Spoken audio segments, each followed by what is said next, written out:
we can start the design part. Today, our goal is to make a multi-layered animated Earth. To face this kind of task in a more easy way, it is useful to have a list of steps to follow. The first step to do is about the placement of a texture over the surface of our 3D object.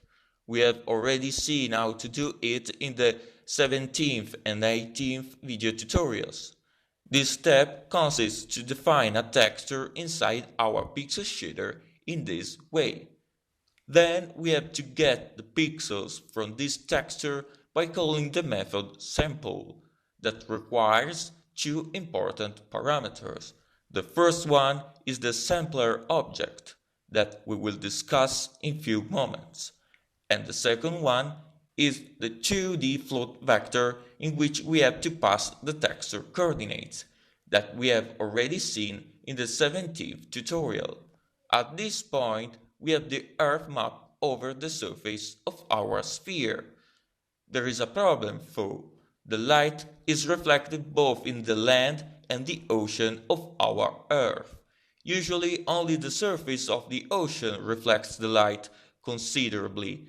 To solve this issue, let's move on to the step about the usage of specular map. What is a specular map?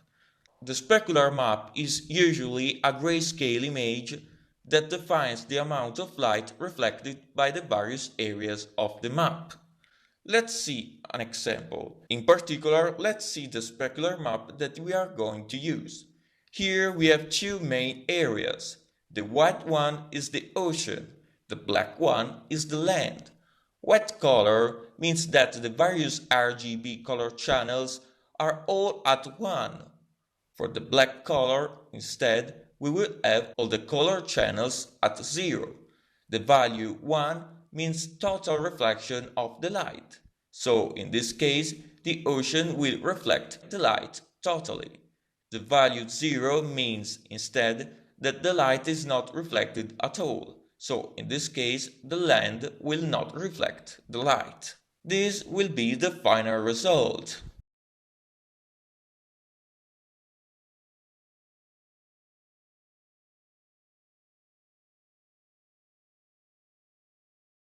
Very well, but another problem arises. We have to pass multiple texture to our shader.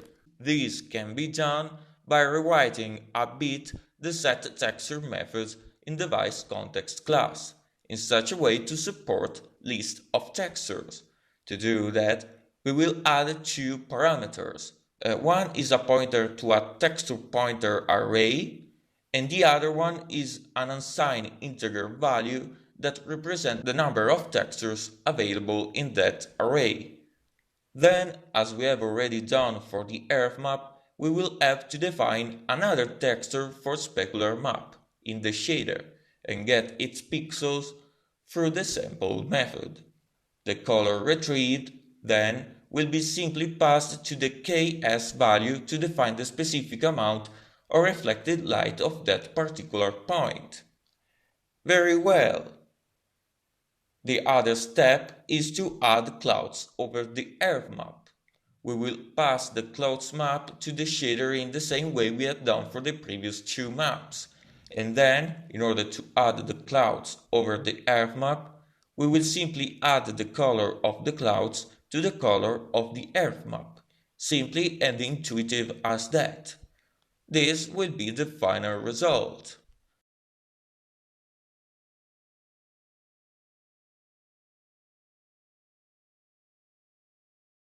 Let's move on to the next step in which the things starts to be more interesting. Here we will see how to move our clouds around the Earth. But how? This can be done by adding an offset along the u-axis of the texture coordinates. But what offset? An offset whose value is incremented at each rendered frame of a delta time value. In this way, at each rendered frame, the clouds are moved horizontally for a specific amount of units each second, regardless the current frame rate. Unfortunately, this offset cannot be calculated inside the shader, but can be done in the onUpdate method, just after the computing of delta time.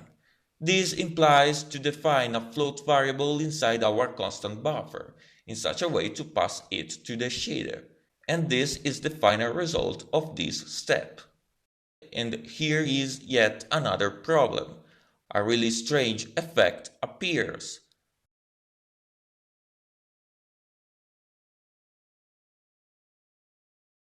Why this effect? Typically, the u and v texture coordinates that we assign to a vertex are in the range of 0, 1. However, by assigning texture coordinates outside that range, like in our case, we get some special texturing effects.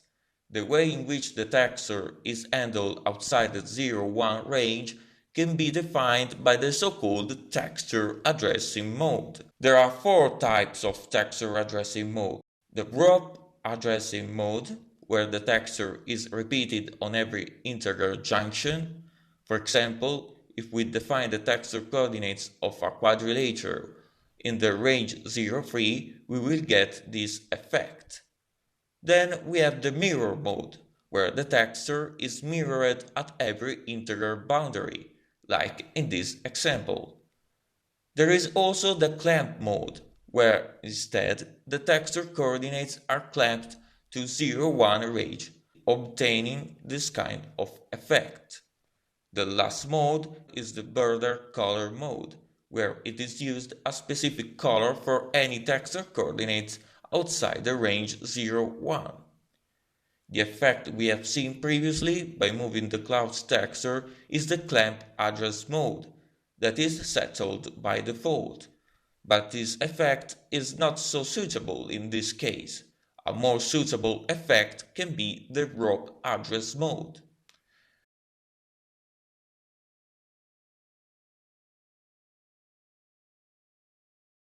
Very well, now how can we set the texture addressing mode? The addressing mode can be settled through the usage of the so-called sampler state object, the object that we have used previously in the sample method as first parameter.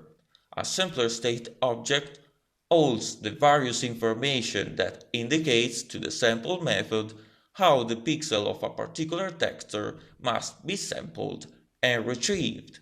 In our case, for example, if we set in our sampler state object the rope addressing mode, the sample method will sample and retrieve a specific pixel of the texture considering the area outside the texture coordinates range of 0, 1, as an infinite repetition of the same texture. This sampler can be created in the constructor of the texture class. The very last step to do is the day-night cycle.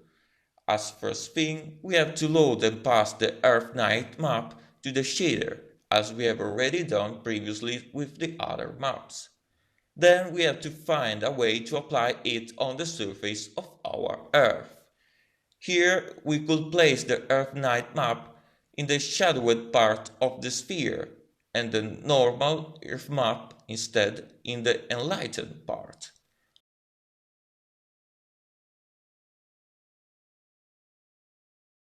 How can this effect be achieved? Well, as we have already seen in the 19th tutorial, the dot product between the light direction and the normal of the surface gives us the amount of light.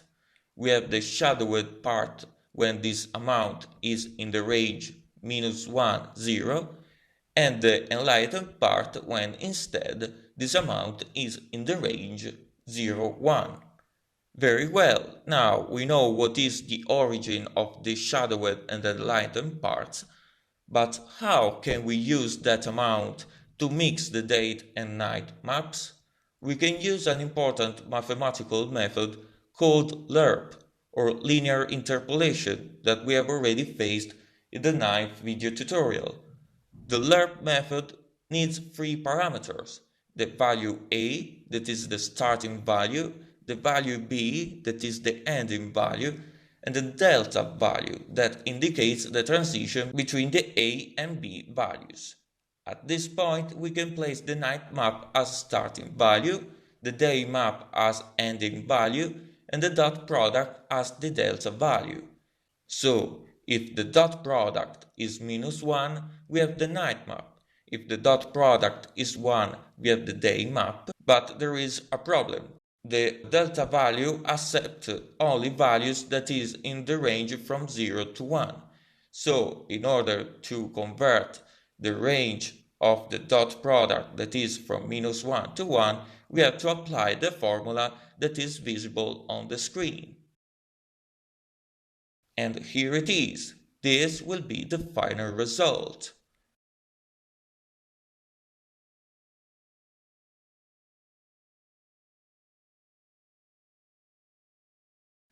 Very well. Now we can start the implementation.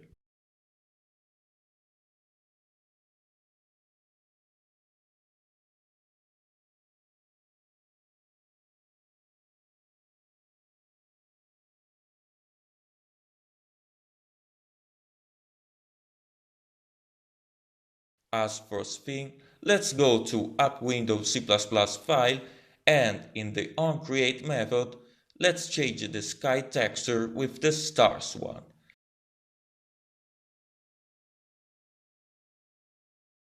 Let's load also the Earth model, that is a simple sphere. Let's see if it works.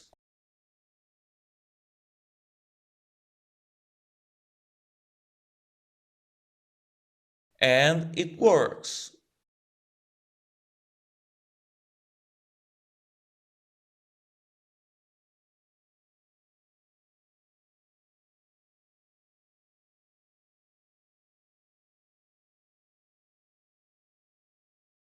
At this point, in the app window header file, let's rename the wood texture with earth color texture.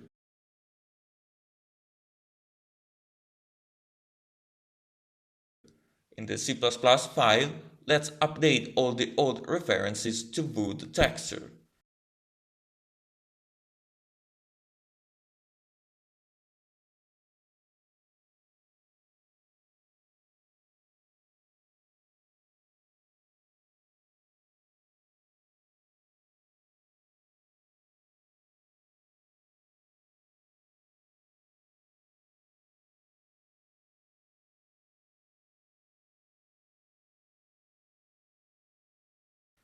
Now we can go to Pixel Shader and, even here, let's rename texture with earth color. Let's do the same thing with Sampler. In the PS main function, let's get the pixel from our texture by using the sample method.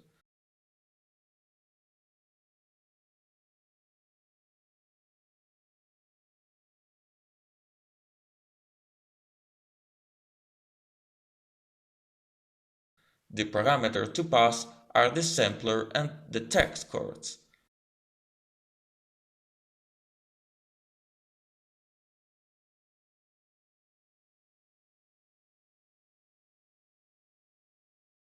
In order to show the earth map on the surface of the sphere, let's multiply the earth color with the IA and ID values.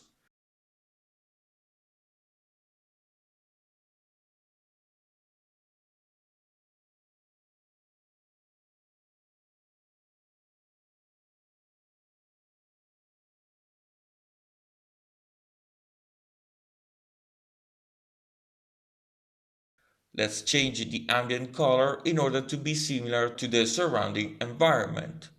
Since we have a stars map as environment, let's choose a dark color.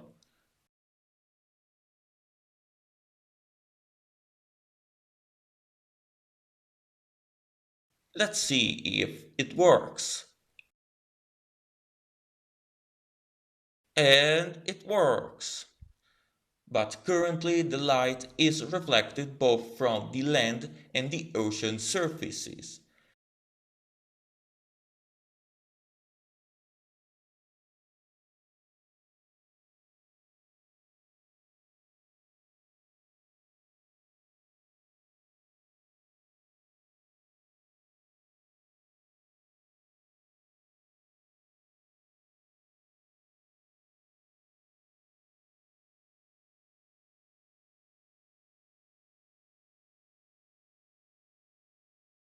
So let's start to use the specular map. Let's go to App Window C++ file and in onCreate method, let's load the specular image.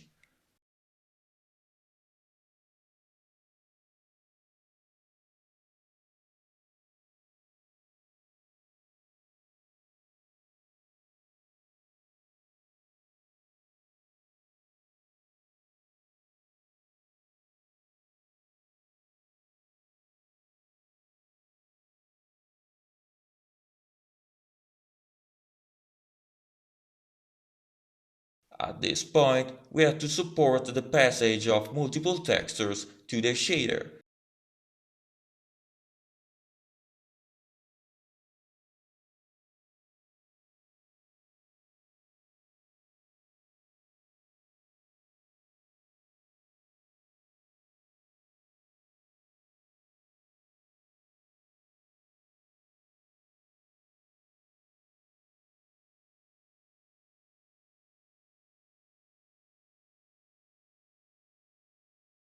In order to do this, let's go to Device Context class and let's change the parameters of setTexture methods.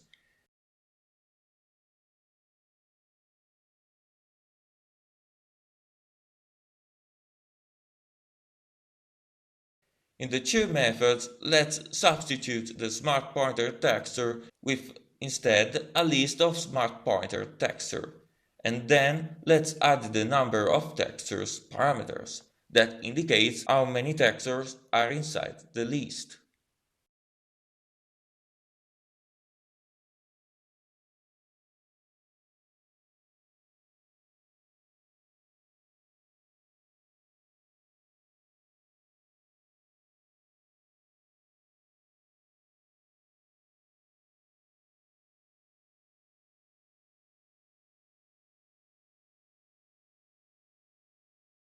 In order to pass a list of textures to the shader, it is necessary to create another list of shader resource views. Since each texture has a shader resource view in such a way to be retrievable from shaders, the game is done.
Now we have all the necessary elements to pass our list of textures to the shader.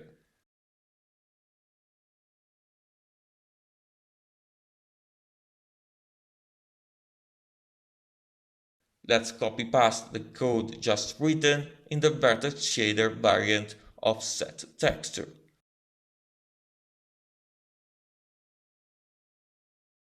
At this point, let's copy-paste the two modified parameters of setTextures and let's add them even into drawMesh method of App Window. Let's pass these two parameters in the setTexture method.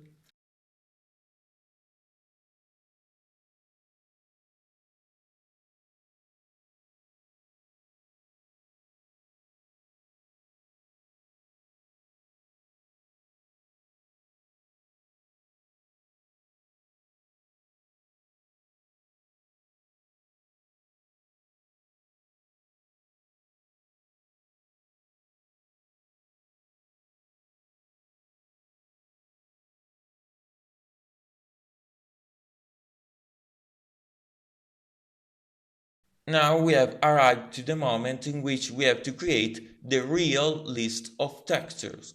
Let's make it, and let's place the earth color and specular textures.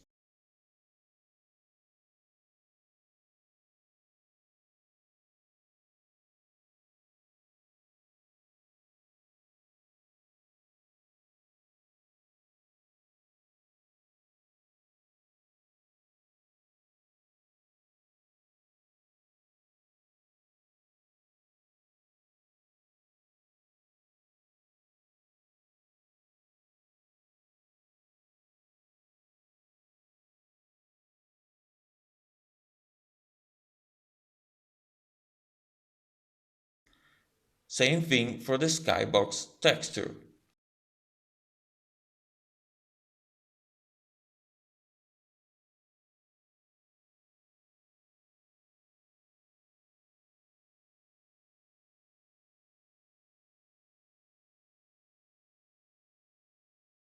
Very well. As the next step, let's go to Pixel Shader file and let's define a new texture that we will call Earth Specular. Pay attention to set each time a new index for the various registers. Those indices allows DirectX to differentiate the various textures. Now, since specular map is a grayscale image, we only need to retrieve one single color channel. This because all the various color channels will have exactly the same values. Let's retrieve the red channel.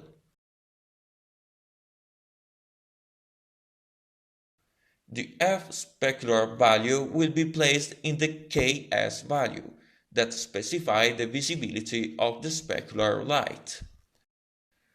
Let's see if it works. And it works.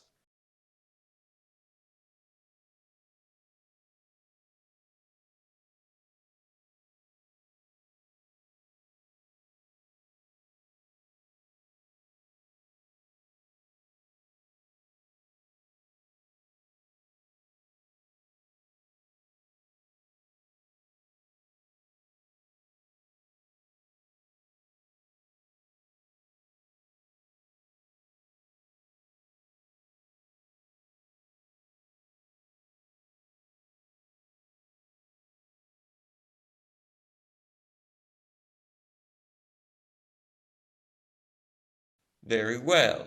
Let's go again to App Window C++ file and now let's load the clouds texture.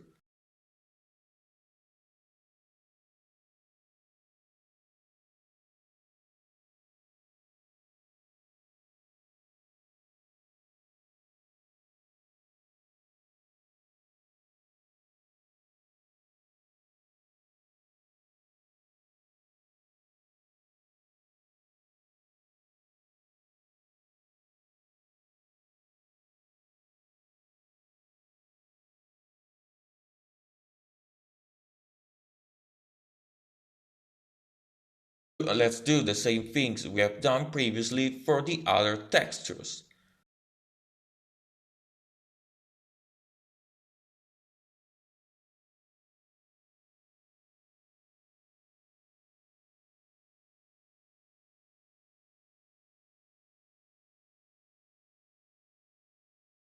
At this point, let's go to Pixel Shader file and let's define again another texture.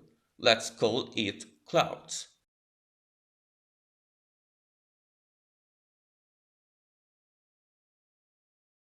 Here we have to set 2 as register index. Since clouds texture is a grayscale image as a specular texture, let's get its pixels in the same way.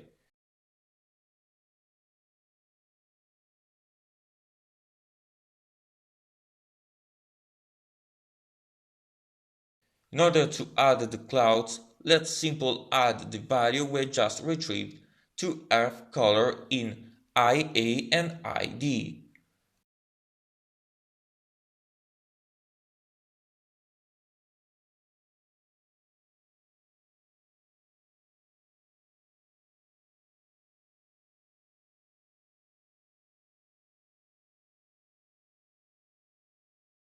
Let's see if it works. And it works.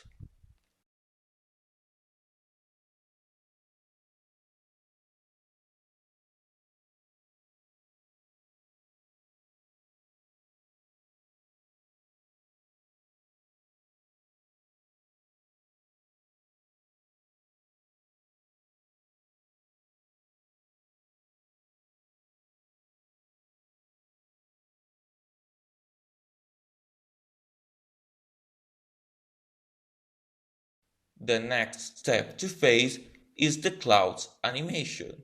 As first thing, let's go to App Window header file and let's add the offset variable we have seen in the introduction. Let's call it time. Now we can go to App Window C++ file and in the constant structure, let's add the same variable.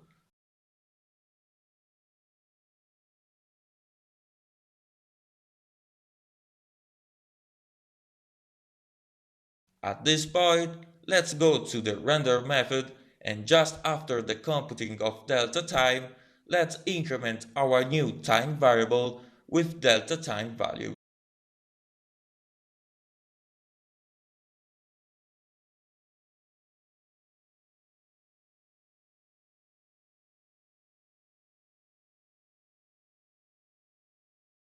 As last thing, we have to assign the time variable to its counterpart in the constant buffer. Let's reduce a bit the rotation speed of the light. Very well, now we can go to Pixel Shader and we can start to modify, even here, the constant buffer structure. Pay attention to reflect the same exact variables that are available in the constant structure in App window.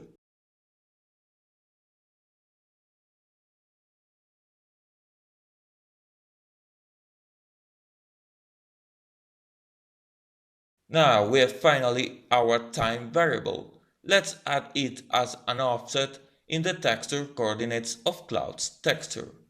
As we have seen in the introduction, let's move our clouds along the U-axis and so horizontally.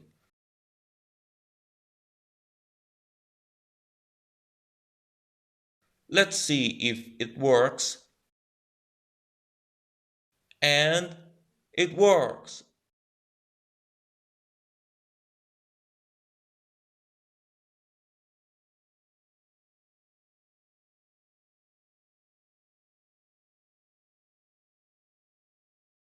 But unfortunately, there is that strange effect we have seen in the introduction, caused by the clamp texture addressing mode.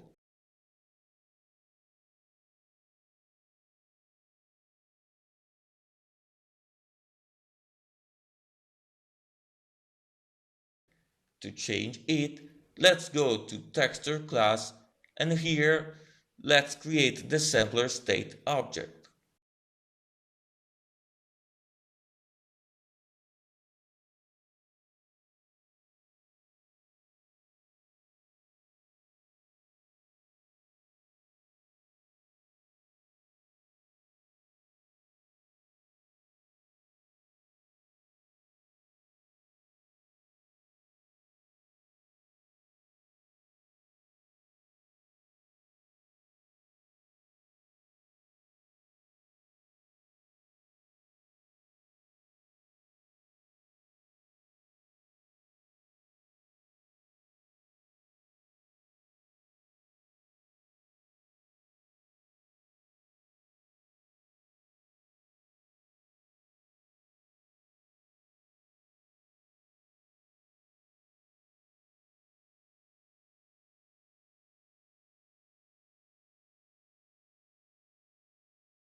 Here we have to set the texture addressing mode for each texture coordinate axis. We could have three axes, the U, V and W.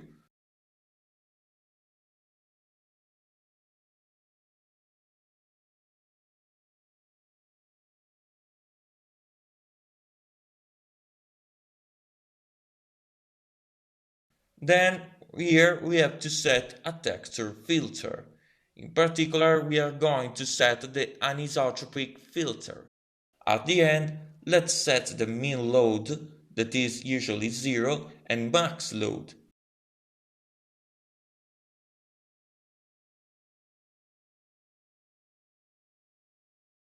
That is instead equivalent to the number of MIP levels of the texture.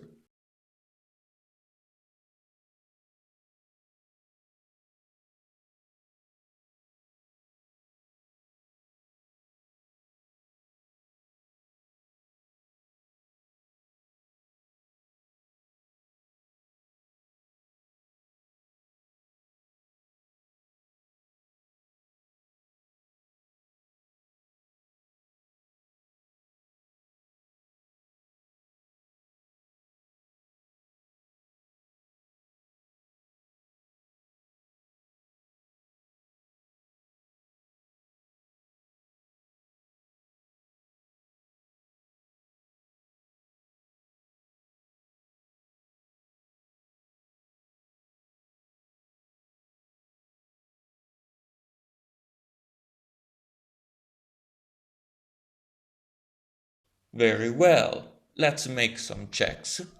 If a particular check is not passed, an exception is thrown.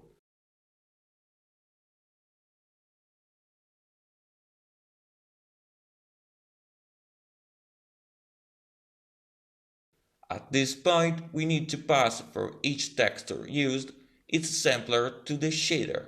We can do it in the setTexture method in the device context class, adopting the same approach used previously. In this case, we will use the PS setSamplers method.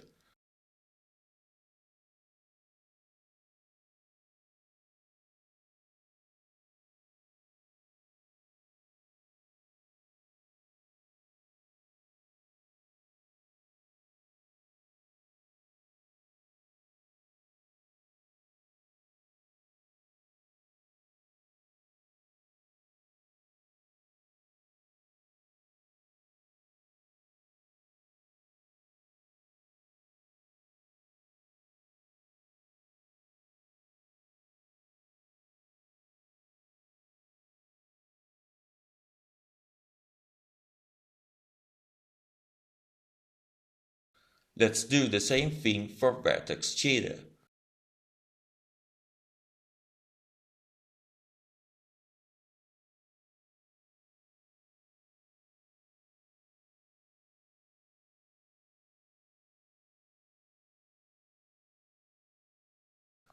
Let's see if it works.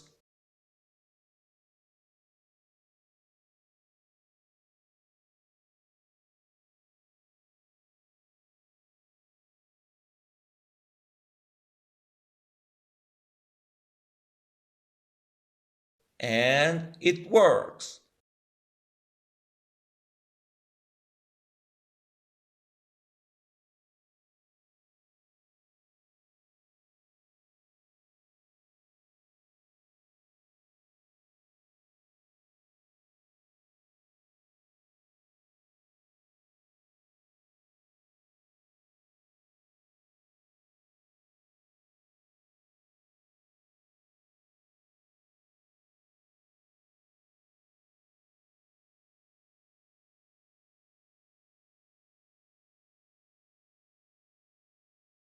As very last thing, let's implement the day-night cycle.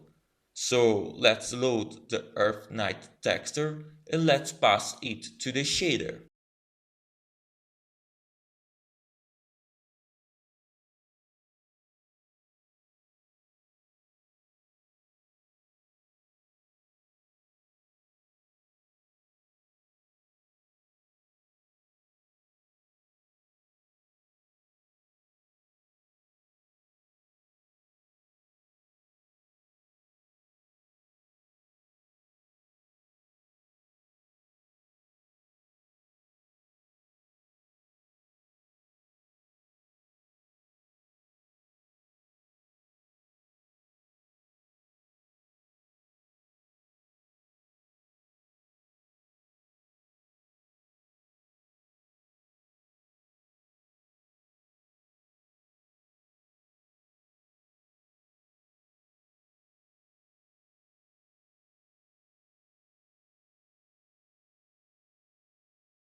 Now we can define it in the shader.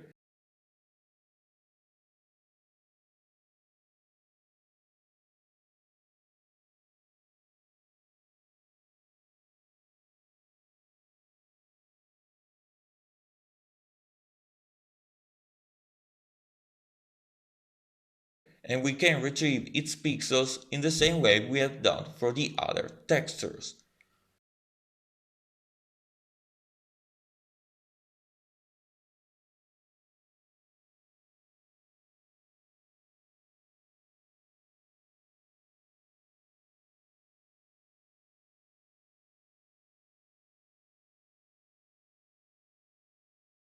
So far so good. Now in order to mix our two maps, we have to split the ID value in two variables, ID day and ID night. ID day remains the same. ID night instead is changed with the pixel color of night texture. Now we can finally mix our two maps by using the lerp function. Let's place ID night as A value, ID day as B value, and as we have already seen in the introduction, we have to place amount of light as delta value. But since the range of values of dot product is from -1 to 1, we have to transform it in order to have a range accepted by the lerp function, that is the range from 0 to 1. To do this, let's add 1 to the amount of light, and let's divide the result for 2. Since the amount of light is used directly to compute the ID, let's remove it in the final combination.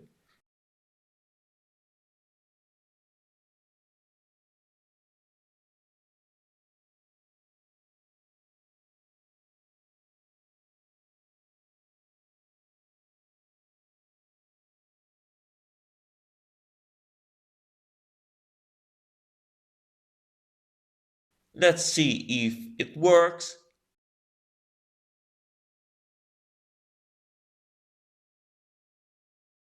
And it works.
We have finished.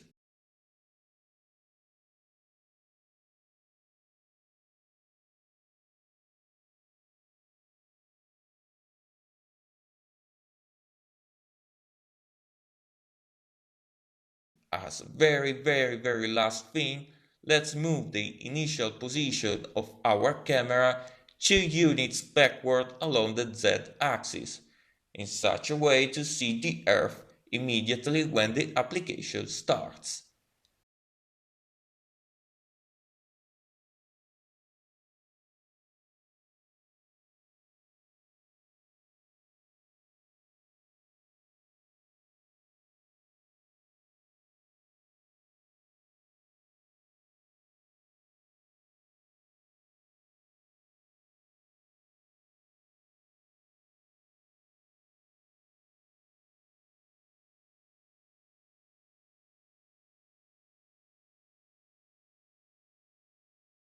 And that's all for now, folks.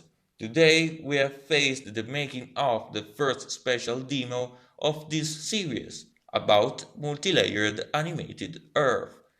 I hope you enjoyed this video. See you soon. Thanks for watching.